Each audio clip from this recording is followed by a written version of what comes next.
Now, Bobby, you're keeping a very close eye on Hurricane Melissa tonight. A lot of folks are as well down in Jamaica. Yeah, it's just, I've been doing this for a long time, and you don't see this often at all. Again, this is setting some records here, or at least top 10, right? 903 millibars is very, very low.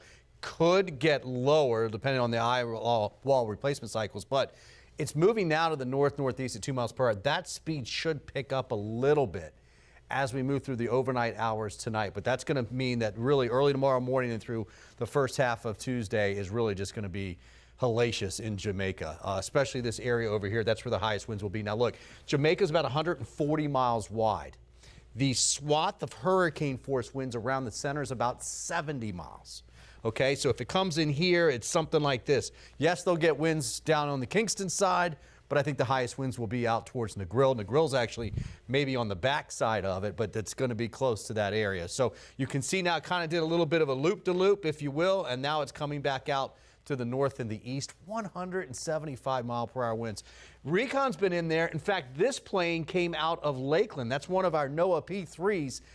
That thing dropped so much in the turbulence so quickly, they had to bug out. They had to get out of the storm before they finished what they were doing because they had to get back and check to make sure that the plane was okay. That rarely happens, but it does happen from time to time. These are the winds now.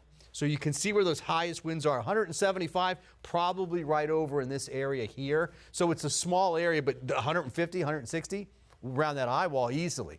And that's what you have to see where it goes on shore. And you can see it's probably going to be on that western side. Here's that forecast track. You can see it here. Negril's here.